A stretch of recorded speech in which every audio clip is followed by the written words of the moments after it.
જગન્નાથ રથયાત્રા અને મંદિરના રોચક તથ્યો. હિન્દુ પંચાંગ અનુસાર દર વર્ષે અષાઢ માસના શુક્લ પક્ષની બીજ તિથિએ ભગવાન જગન્નાથની ભવ્ય રથયાત્રા કાઢવામાં આવે છે. આ યાત્રા રથ મહોત્સવ અને ગુંડીચા યાત્રા તરીકે ઓળખાય છે. શાસ્ત્રો અનુસાર આ ખાસ અવસર પર ભગવાન જગન્નાથની પૂજા કરવાથી સાધકને જીવનમાં વિશેષ ફળ મળે છે. ભગવાન જગન્નાથની રથયાત્રાનો તહેવાર ખૂબ જ ધામધૂમથી ઉજવવામાં આવે છે અને આજે આપણે આ રથયાત્રા સાથે જોડાયેલી રોચક વાતો જાણીશું. રથયાત્રા દરમિયાન ભગવાન જગન્નાથ, ભગવાન બલભદ્ર અને દેવી સુભદ્રા તેમના ઘરેથી એટલે કે જગન્નાથ મંદિરથી રથમાં બેસી ગુંડીચા મંદિર જાય છે. ગુંડીચા મંદિરને ભગવાન જગન્નાથની માસીનું ઘર માનવામાં આવે છે. આ યાત્રા વિશ્વભરમાં પ્રખ્યાત છે. એવી માન્યતા છે કે યાત્રા દરમિયાન રથ ખેંચનારના તમામ દુઃખ દૂર થઈ જાય છે અને તેને મોક્ષ પ્રાપ્ત થાય છે. પદ્મપુરાણ અનુસાર એકવાર ભગવાન જગન્નાથની બહેન સુભદ્રાએ નગર જોવાની ઈચ્છા વ્યક્ત કરી હતી. આ માટે ભગવાન જગન્નાથે સુભદ્રાને રથ પર બેસાડીને નગર બતાવ્યું. બલરામજી પણ તેમની સાથે હતા. આ દરમિયાન તેઓ તેમની માસીના ઘરે પણ ગયા હતા, જ્યાં તે 7 દિવસ રોકાયા હતા.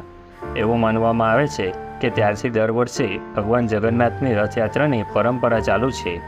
ભગવાન જગન્નાથ, બલરામજી અને દેવી સુભદ્રા માટે 3 વિશાળ અને ભવ્ય રથ બનાવી તેમને તેમાં વિરાજમાન કરવામાં આવે છે. બલરામજીનો રથ આગળ ચાલે છે, બહેન સુભદ્રાજીનો રથ મધ્યમાં અને ભગવાન જગન્નાથજીનો રથ તેમની પાછળ ચાલે છે. રથ બનાવવા માટે લોખંડની ખીલીનો ઉપયોગ કરવામાં આવતો નથી. શાસ્ત્રો અનુસાર કોઈપણ આધ્યાત્મિક કાર્ય માટે ખીલી અથવા કાંટાનો ઉપયોગ કરવો અશુભ હોય છે.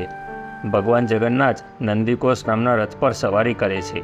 ભગવાન બલભદ્ર તલધ્વજ નામના રથ પર સવારી કરે છે અને દેવી સુભદ્રા દર્પદલન નામના રથ પર સવારી કરે છે. દર્પદલન રથને દેવદલન રથ પણ કહેવામાં આવે છે.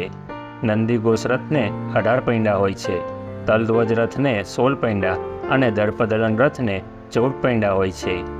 એવું કહેવાય છે કે જ્યારથી જગન્નાથ રથયાત્રાની શરૂઆત થઈ ત્યારથી ત્યાંના રાજાના વંશજો પરંપરાગત રીતે જગન્નાથજીના રથની આગળનો માર્ગ સોનાની સાવરણી વડે સાફ કરે છે. આ પછી મંત્રોચ્ચાર અને જયનાથ સાથે આ પવિત્ર રથયાત્રાનો પ્રારંભ થાય છે. જગન્નાથ રથયાત્રા સાથે જોડાયેલી માન્યતા અનુસાર આ શુભ રથયાત્રામાં ભાગ લેનાર તમામ ભક્તોને 100 યજ્ઞો જેટલું પુણ્યફળ મળે છે. આ રથયાત્રામાં ભગવાન જગન્નાથ સ્વયં પોતાના ભક્તોની વચ્ચે હાજર રહે છે. ભગવાન જગન્નાથના રથનો રંગ લાલ અને પીળો હોય છે. આ ઉપરાંત આ રથ અન્ય રથ કરતાં કદમાં પણ મોટો હોય છે.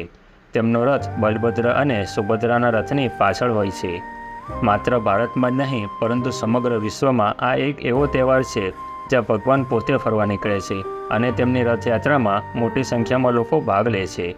જગન્નાથ મંદિર પણ ઘણી વિશેષતાઓ ધરાવે છે.